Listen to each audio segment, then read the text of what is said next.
sing with us? All right.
Good evening.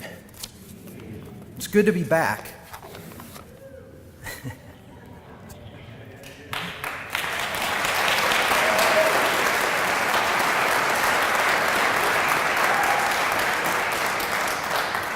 For those of you that don't know, I was not here the last service. My phone was here.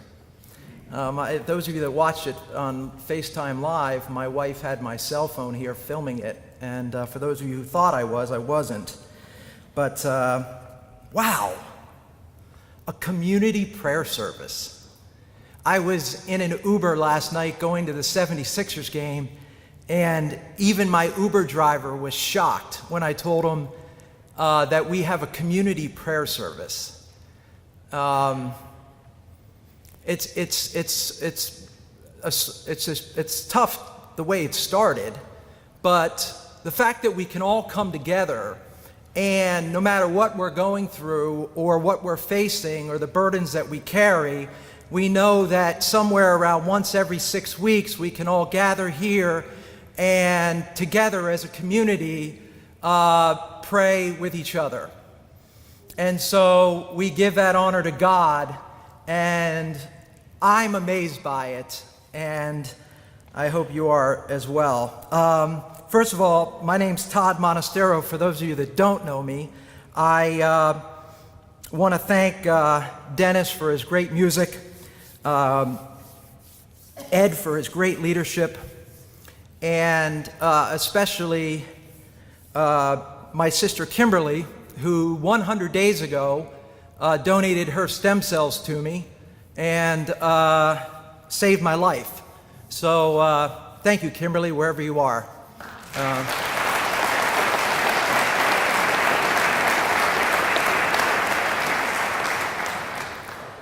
I also want to thank Bernie. It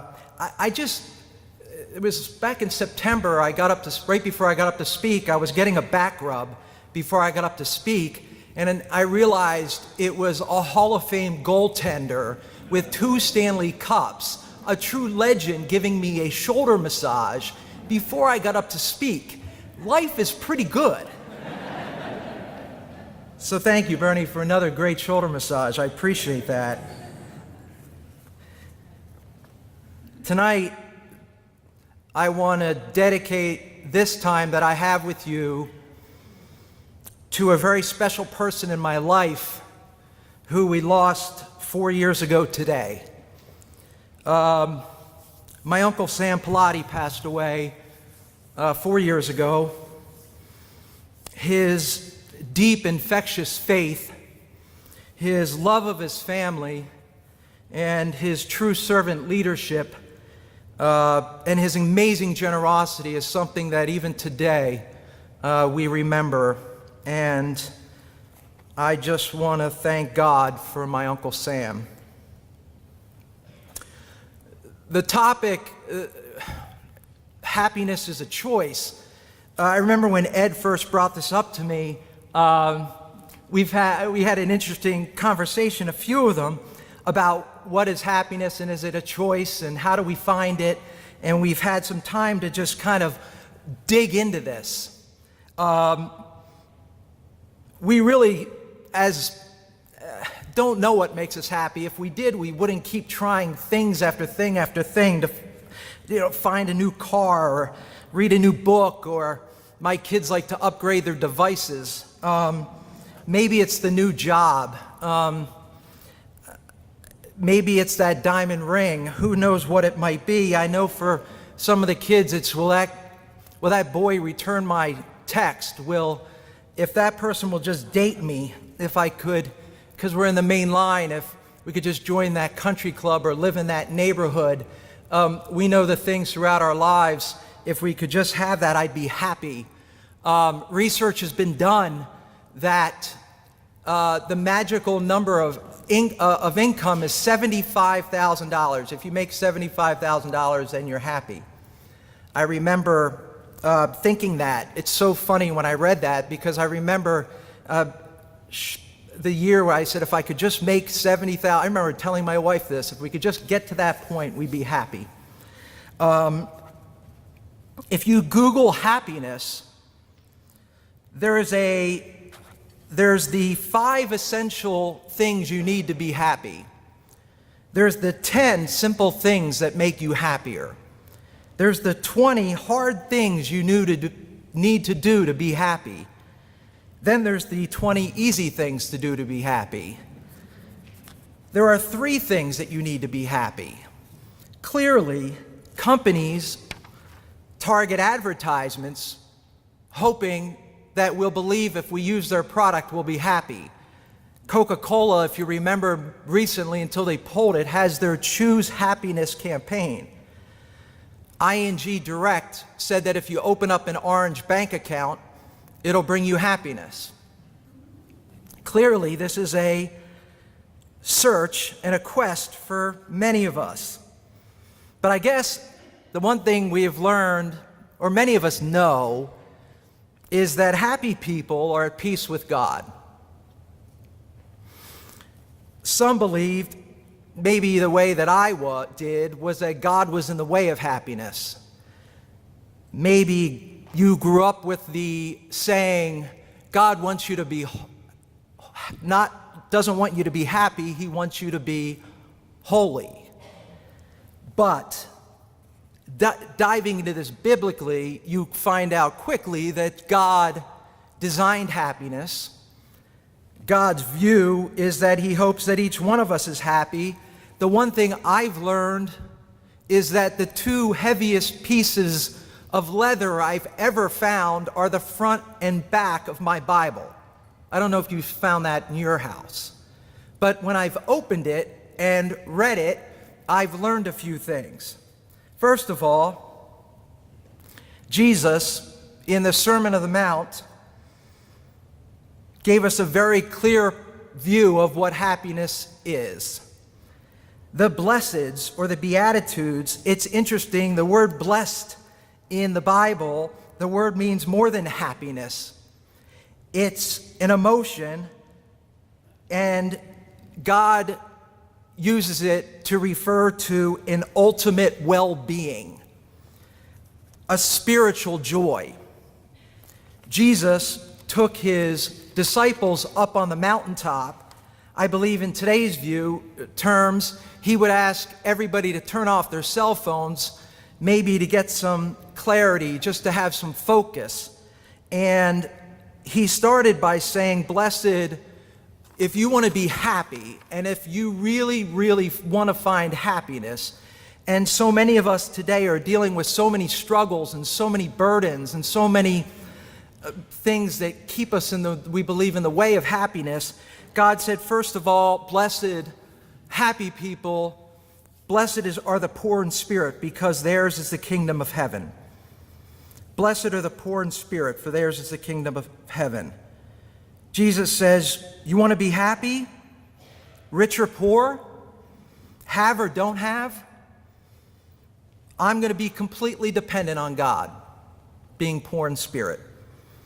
Someone who daily embraces their dependence on God. Jesus finished, secondly, said, blessed are those who mourn, for they'll be comforted. Happy people are those who are emotionally aware, eyes that are wide open to the pain and struggles of others. Those kind of people that step in the middle of other people's difficulties. You know those types of people. When I was diagnosed 3 years ago with cancer, I got to run into those people over and over. I can tell you that until I was diagnosed with cancer, I wasn't the kind of person that really mourned others. I was the kind of person that if it was a funeral, maybe I would sneak in the back and maybe just slide over and just make sure I was seen. But Jesus says, if you want to be happy, you've got to be somebody, the type of person that mourns the difficulties of others. Jesus says, blessed are the meek, for they'll inherit the earth. I don't know about you, but the term meek to me sounds like weak. I don't know if I really want to tell my son, hey, grow up and be a meek kind of guy. But Jesus says, you know that kind of person, the person that is meek. It's the kind of person that's quiet. They don't jump into conversations. They're not demanding that they be heard. Happy people are those that are humble, teachable, patient. If we were meek in our marriages, there'd be a lot of yes, honey. I don't always have to be right. Jesus said, blessed are those who hunger and thirst for righteousness, for they will be filled. Jesus says, blessed, happy people are those who are committed to doing the right thing, even when it's difficult. Happy people don't carry regret from ignoring difficult situations. They hunger and thirst. It's a deep longing for righteousness. It's someone whose conscience is shaken and stirred when they see the oppressed, people that are being mistreated, people that hunger and thirst for righteousness. Think about teenagers that stick up for the mistreated or can't stand seeing other people harmed. But as Jesus, whether you're a Bible person or not, the fact that Jesus is taking this time to tell his disciples that if you want to be happy and find happiness, you would hunger and thirst for righteousness. He said, blessed are the merciful, because they will be shown mercy.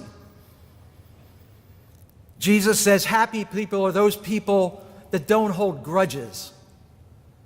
Have you ever met somebody that holds grudges that's happy. They're forgiving people. They aren't waiting to get even. Happy people are compassionate people. They're giving people. They give people what they don't deserve. This is common sense. It's just difficult to be happy when you're always upset with somebody else. You've got this deep desire to get even. But Jesus says, "Blessed are the merciful, for they will be shown mercy." This next one, I would just say that each of us just have to, you could spend hours thinking about how this applies to your life. But Jesus says, "Blessed are the pure in heart, for they will see God." I don't know about you, but when I know there's so many times where I just wish I could just get a glimpse of what God's plan is for my life. If I could just get some answers to the big questions that are facing me right now. Jesus says, for the pure in heart, the moral, ethical purity, living a life of character. I know for some people it's living kind of life where you don't need to lock your cell phone. You don't need to delete your browsing history on your laptop. You have purity in heart. Jesus is saying that if you want to see God, and if you can purify your mind and your thoughts,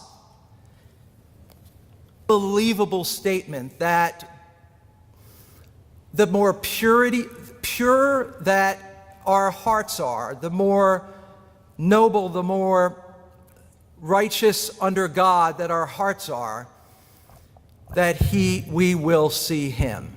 What a blessing. What a blessing. Jesus says, "Blessed are the peacemakers, for they will be called children of God." This is another one. I mean, you ever met a troublemaker that's happy? Somebody who stirs the pot? I remember when I started working, we called this guy Mr. Grumpy. Somebody that's always difficult to get to be happy. Somebody, Jesus says, "Blessed are the peacemakers," those people that are like mediators. They fix broken relationships. They're the kind of person that steps into the middle of problems and offers solutions. And Jesus says, happy people are peacemakers. And finally, Jesus says, "Blessed are those who are persecuted because of righteousness, for theirs is the kingdom of heaven." Happy people are those who choose righteousness even if they suffer the consequences. Whether you're a student, whether you're in the business world, it's when you choose righteousness, when you choose the right path, when you make the decision that people are going to possibly harass you, you might get teased or bullied for that righteous point of view, and you're persecuted for that. Jesus says, yours is the kingdom of heaven. Jesus finishes the Sermon on the Mount, and a little bit later in Matthew 7:24, he says this, "Therefore, everyone who hears these words of mine and puts them into practice is like a wise man who built his house on the rock. The rain came down, the streams rose, and the winds blew and beat against that house, yet it did not fall, because it had its foundation on the rock. Jesus finishes after telling his disciples how to be happy and what the characteristics of happy people are. And he says they practiced it. Like a house that was built, it didn't happen overnight. It didn't come from watching a TED Talk or reading a cute bumper sticker or watching an inspirational video or listening to a 6'4" Italian. It doesn't come from Oprah Winfrey, I'm sorry to say that, but it comes from what Jesus said is, if you hear these words of mine and put them into practice, then you are building a house that's on a rock, that even when you get that unthinkable phone call, or you get that news that rocks your world, that the streams rise and the winds blow. I mean, we're in a group of 100 people here, that the streams have risen and the winds have blown and the rain has come to many of us. And Jesus is saying, follow these words, put them into practice, and you will not fall. What an unbelievable truth. True happiness is when we embrace what Jesus said is an unthinkable, incalculable joy that comes from someone who's poor in spirit, because theirs is the kingdom of heaven. Somebody who mourns for others that are going through difficult periods of time. That person who's meek. That kind of person that doesn't always have to have their thoughts heard. Somebody who hungers and thirsts for righteousness. Somebody who's merciful. Somebody who's pure in heart, because they will see God.